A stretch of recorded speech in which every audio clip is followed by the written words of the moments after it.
है? कुछ कहने का मन है, कुछ बोलने का मन है या भी नहीं? सर 2 दिन से ओम चंटिंग में परेशानी हो रही है। 2 दिन से? ओम चंटिंग में परेशानी हो रही है, सिर में परेशानी होती है और कुछ थकान महसूस होती है। हल्का खाना खाना है? हल्का ही खाती हूँ सर मैं खाना। सिर में भारीपन, सिर दर्द तो नहीं होता? नहीं। कोई बात नहीं। करते रहिए। वाटर इनटेक इंक्रीज करना है ना? पानी का सेवन बढ़ा देना है। भय भंजना वंदना सुन हमारी। भय भंजना वंदना सुन हमारी। दरस तेरे मांगे ये तेरा पुजारी। दरस तेरे मांगे ये तेरा पुजारी। भय भंजना वंदना सुन हमारी। भय भंजना। समय की आपको पता है थोड़ी सख्ती सी रहती है, तो कम बैठ पाता हूँ। काफी टाइम बाद बैठ रहा हूँ। तुम इतने समीप ज्यों जल में जल। तुम इतने समीप ज्यों जल में जल। तुम उतने दूर ज्यों जल से जल। पीने से प्यास बुझे, छूने पे शीतलता मिले। तन पे गिरे तो थकान मिटे, छिड़काव में पवित्रता मिले। जाना सब इंद्रिय विषय हैं, मूर्ख न जाने इंद्रियों की भाषा। उसको उसमें भाव कहाँ। वारी, नीर, तोय, अंबु, उदक, ये जल के ही नाम है।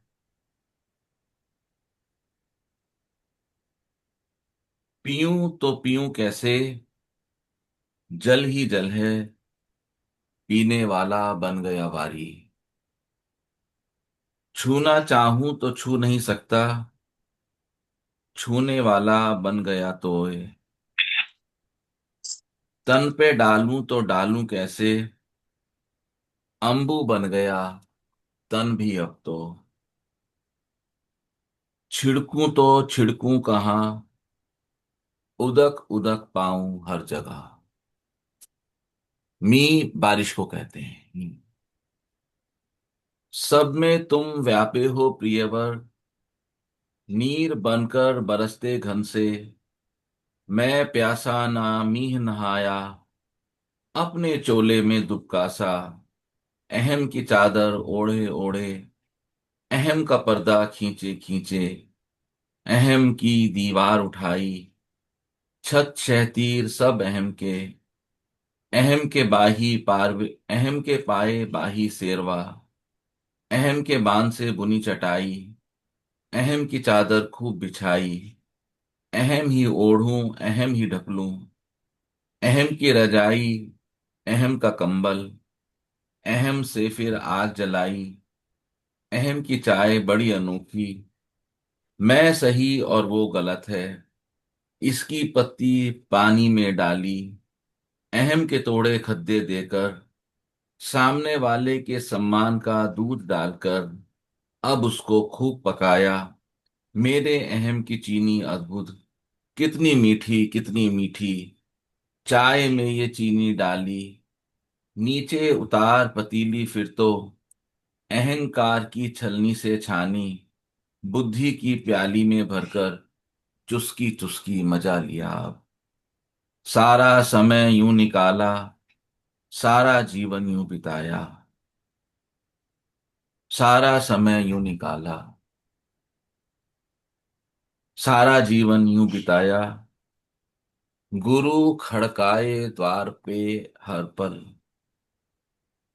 गुरु खड़काए द्वार पर हर पल, ठोके अहम कानों पर ताले, जल बरसता जाए बेटा, थोड़ा तुम भी आनंद कर लो, थोड़ा उदक तुम भी पा जाओ, तुम्हें जगाने को बेटा, इंद्रिय रूप धर कर आया हूं, कुछ पल में मैं बह जाऊंगा, मैं फिर से जल हो जाऊंगा, मैं फिर से जल हो जाऊंगा,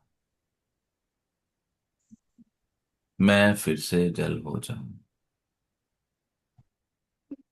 ये लिखवाया गुरुजी ने कुछ दिन पहले।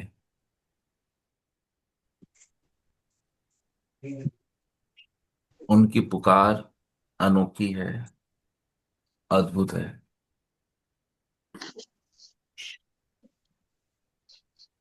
उनकी पुकार निरंतर है। लेकिन जो अहंकार ने कान बंद किए हुए हैं, ये हमारी यात्रा, ये पुरुषार्थ है।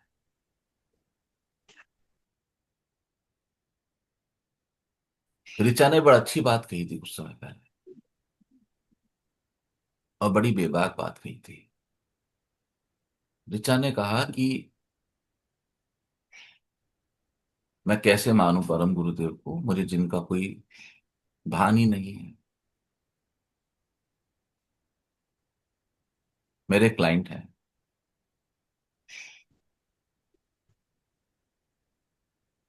इंडस्ट्रियलिस्ट हैं,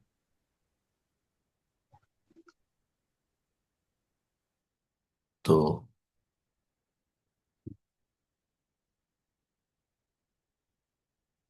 उन्होंने कहा कि देवताओं से कुछ बात की जाए, कर्मों के खाते खोले जाएं।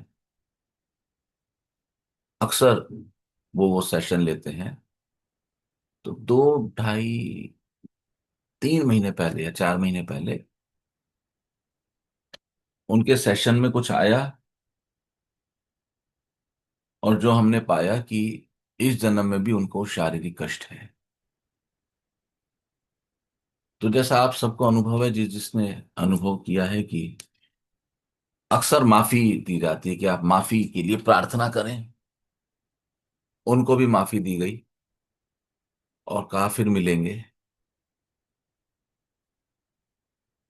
तो बीच में वो मुझसे मिले, और उन्होंने मुझसे कहा कि मुझसे माफी नहीं मांगी जाए। मुझे ना तो समझ आता है किससे माफी मांगू, ना समझ आता है कैसे माफी मांगू, और सच बात है कि मैं माफी नहीं मांग पा रहा हूं। ठीक है, अभी क्या कर सकते हैं, ऐसा भाव है तो पिछले दिनों वो फिर मेरे पास आए, और जब दोबारा से मैंने कहा जब बात करेंगे तो आप उनको बोल देना कि मैं माफी नहीं मांग पा रहा हूं, जो ईमानदारी से बोल देना।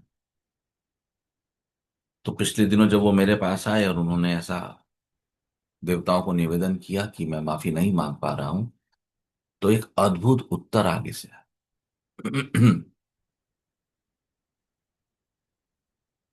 एक अद्भुत उत्तर आया, जिसने भेद बताया भाव का और क्रिया का।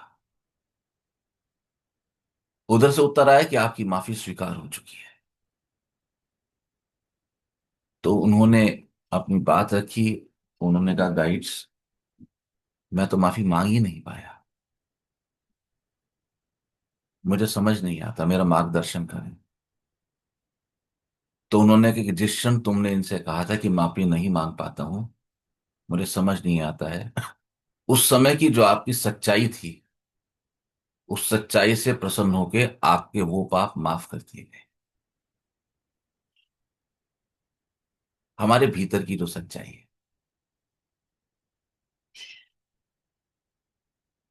सांसारिक तल पे क्रिया नहीं हुई, लेकिन भाव तल पे तो हुई। सांसारिक तल पे ऋचा ने कहा मुझे नहीं समझ आता, लेकिन भाव तल पे उनकी सच्चाई तो है। और जब भी हम भाव के तल पे सच्चे होते हैं तो हमारी पुकार बिल्कुल सीधी जाती है, उसमें कोई अवरोध, कोई अड़चन नहीं है। करने जैसा तो कुछ है भी नहीं। समझ के क्या करेंगे, बुद्धि की सीमाएं हैं। लेकिन अगर ये भाव भी उत्पन्न हो जाए कि ईश्वर आप कौन है मुझे समझ नहीं आता।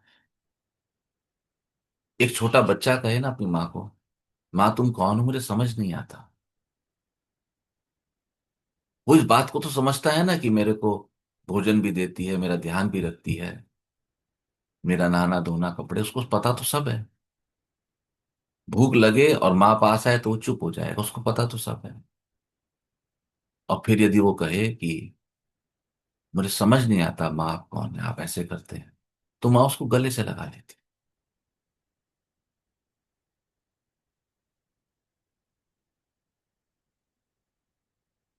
और जब गुरुदेव ये कहें कि मैं तुम्हारे लिए इंद्रिय रूप धर कर आया हूं, क्यों आए भाई इंद्रिय रूप धर के? क्योंकि बेटा आप आइडेंटिफाई कर पाएंगे इंद्रिय आधार पे। क्योंकि अभी आप जिस पृथ्वी लोक पर हैं, वहां पर जो इंद्रिय हैं उससे हम चीजों को समझते हैं और समझने में मदद करते हैं। रंग रूप गंध स्पर्श शब्द। लेकिन साथ साथ कहते हैं कि मेरी आवाज पे उठ जाओ, मैं फिर से जल हो जाऊंगा, मैं फिर जल हो जाऊंगा। इससे पहले कि मैं वापस जल हो जाऊं, तुम उठ जाओ। और हम सबका कर्तव्य यही है कि हम जाग जाएं उससे पहले। इसके अलावा और कुछ किया भी नहीं जा सकता। तो देखें भीतर कैसे कैसे विचार चलते हैं। विचारों की भाषा क्या है? विचार से अवरोध ना करें। विचार के विरोधी नहीं होना है। सिर्फ विचारों को देखना भर है। अगर आपके भीतर किसी के विरोध के विचार चल रहे हैं तो चलने दीजिए। जल्दी से उन विचारों से मुक्ति पाने की चेष्टा ना करें। जल्दी से उन विचारों को नेगेट करने की, या ये सोच के कि ये विचार गलत हैं, मुझे नहीं करने हैं, बुद्धि को नहीं आने दें। आपको और विचारों का मसला है, उन विचारों को चलने दें। जल्दी से क्षमा मांगने की चेष्टा ना करें। वो सारे अवसर आपके जीवन में आएंगे। लेकिन पहले एक बार अच्छे से विचारों को देख तो लें। मेरे भीतर क्या विचार चलते हैं, उनका मूल क्या है, उनका ड्राइविंग फोर्स क्या है, उसके पीछे कारण क्या है कि क्यों ये विचार उठता है। अगर आपको अपने विचारों के पीछे चलने वाला मूल ड्राइविंग फोर्स दिखना शुरू हो जाएगा तो बात बन गई। तो जो गुरु पुकार रहे हैं वो आवाज आपके कानों में पड़ गई है। अब चाहे भौतिक जगत में आपके कान ठीक हो चाहे खराब, उससे कोई फर्क नहीं पड़ता है। महसूस करें कि एक ध्वनि आपके चारों ओर सदैव चल रही है,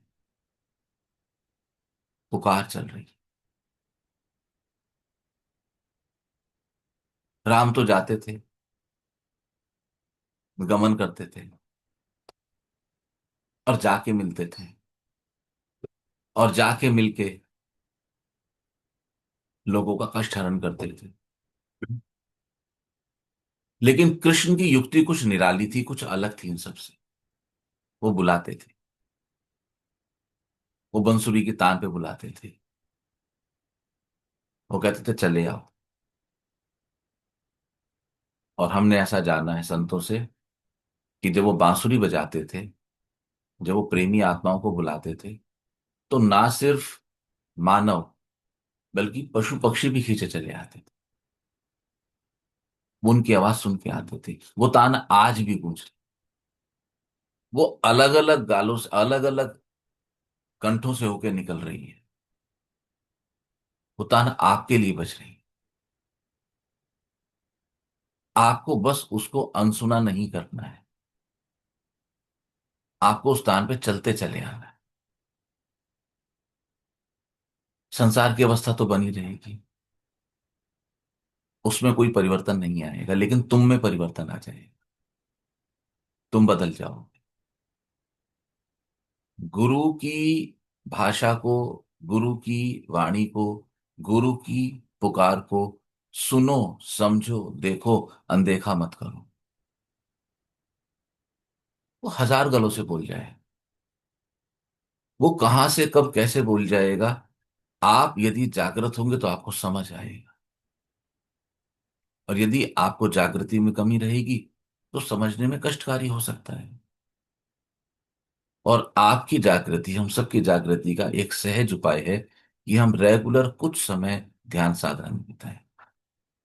हम जो कर रहे हैं उसको ख्याल से करें, वो होना हमारी निगाह से होकर निकलना चाहिए। आपको प्रकृति के कंपन महसूस होने लगी। मैं पिछले 2 महीने से महसूस करता हूं कि मेरा पलंग हिल रहा है।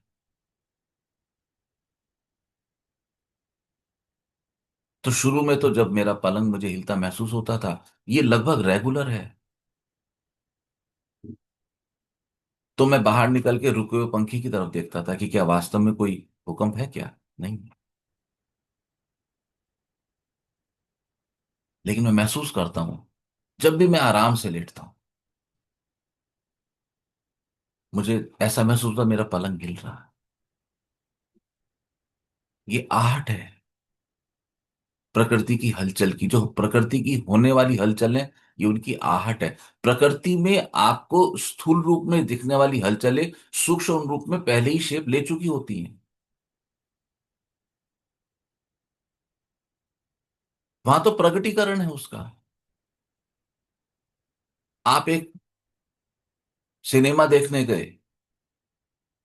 तो जहां आप सिनेमा देखने गए 2 घंटे का, 2.5 घंटे का, वहां तो सिनेमा का प्रकटीकरण है, वो पहले स्वरूप ले चुका है, वो प्रस्तुत हुआ है उस समय आपके सामने। प्रकृति की हर सिचुएशन पहले शेप ले चुकी होती। और यदि आप सुनना शुरू कर दो, आप महसूस करना शुरू कर दो, तो आपको महसूस आता है, ख्याल में आता है, आपको ख्याल में आएगा। और जब ख्याल में आएगा, तब भी आप कुछ नहीं कर पाओगे, लेकिन आपको अनुभव आ रहा है। प्रकृति आपके साथ अब सहज हो रही है, आपका घुलना मिलना शुरू हो रहा है प्रकृति से, आपका परिचय हो रहा है प्रकृति से। तो फिर भविष्य में जो कुछ घटेगा, वो असामान्य और अनजाना नहीं होगा, वो जान पहचान का होगा, आपको समझ आएगा। और ये सब कुछ होगा कि हम जब गुरु की पुकार को सुनेंगे। वो कह रहे मैं तो फिर जल हो जाऊंगा, जब तक मैं आया हूं तब तक तुम मेरी पुकार को सुन। और यहां पर मेरा अनुभव कहता है कि ये पुकार निरंतर है, सतत है। अगर एक स्वरूप जल में जल मिलेगा तो जल से दूसरा स्वरूप भी उत्पन्न हो जाएगा। ये कंटिन्यूटी में है, इसमें कोई ब्रेकेज नहीं है। वो अपने आनंद को आते हैं, वो अपनी मौज को आते हैं। उनकी मौज में हम अपनी मौज खोज लें, यही हमारा कर्तव्य है, यही हमारा पुरुषार्थ है, यही जीने की राह है। जैसे कर रहे हो करते रहो, आप पाओगे कि उन्हीं चीजों में मिठास आना शुरू हो गया। कल तक जिन चीजों में आपको आनंद नहीं आता था, आनंद आना शुरू हो। ये पूरी तरह से निजी यात्रा है, मेरी यात्रा। ठीक है।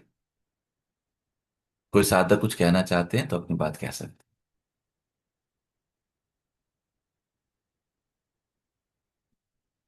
भय भंजना वंदना हम तुम्हारी, दरस तेरे मांगे ये तेरा पुजारी।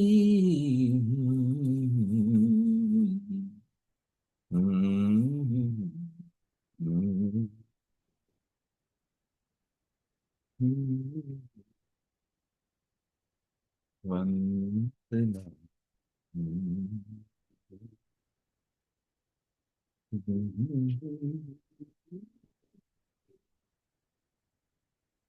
अच्छा है।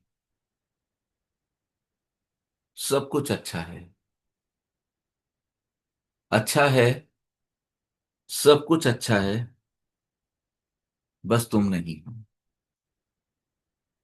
सुख के सारे साधन हैं। गाड़ी सोफा और मकान। कपड़े पैसा और काम। सहयोग आदर और सम्मान। सब कुछ है। बस तुम नहीं। परिवार पत्नी बच्चे। बहन भाई और उनके बच्चे। चाचा मामा उनके बच्चे। नातेदार समाज पड़ोसी। रसूखदार और साधक। सब कुछ है। बस तुम नहीं। बगिया पिक्चर मनोरंजन। झूले पर्यटन और उत्सव। कार्यक्रम विहार नौकायन। मौज मस्ती दोस्ती। गीतों भरी शामें। रंग भरी बारातें। सब कुछ है। बस तुम नहीं। मैं हूं। मेरे विचार। मेरी समझ। मेरे कर्म। मेरा ध्यान। मेरे अनुभव। मेरी जन्मों की यात्रा। मेरे साधना के सहयोगी। मेरा अतीत मेरा वर्तमान। मेरी आशा और निराशा। मेरे अवगुण मेरे सद्गुण। मेरा प्यारा अंतर्मन। मेरी प्यास मेरी बेहोशी। मेरी इच्छा मेरी खामोशी। मेरा रुकना मेरा ठहरना। पलकों का अपलक झपकना। झपक झपक के चहुँ ओर देखना। दृश्य में दुनिया का आना। दुनिया का सब कुछ आ जाना।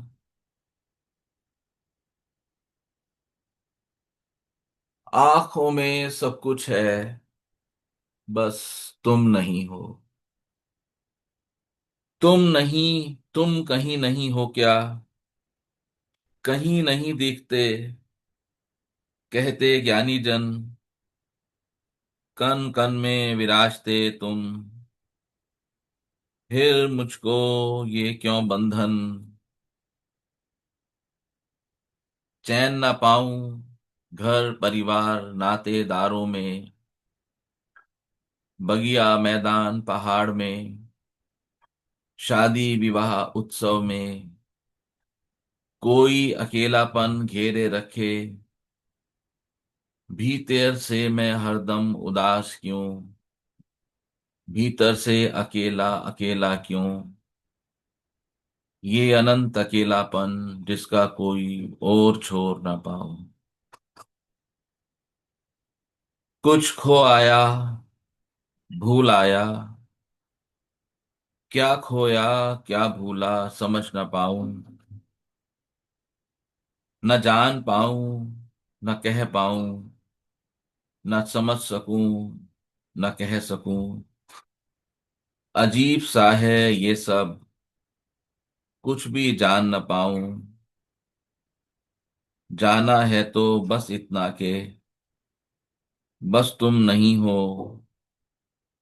मेरे हाथों में नहीं हो।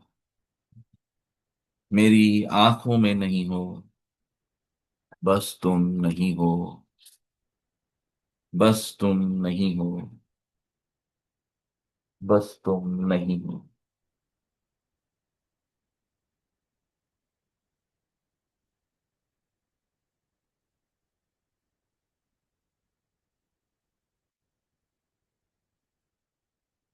आप सब आनंद से साधना करते रहे।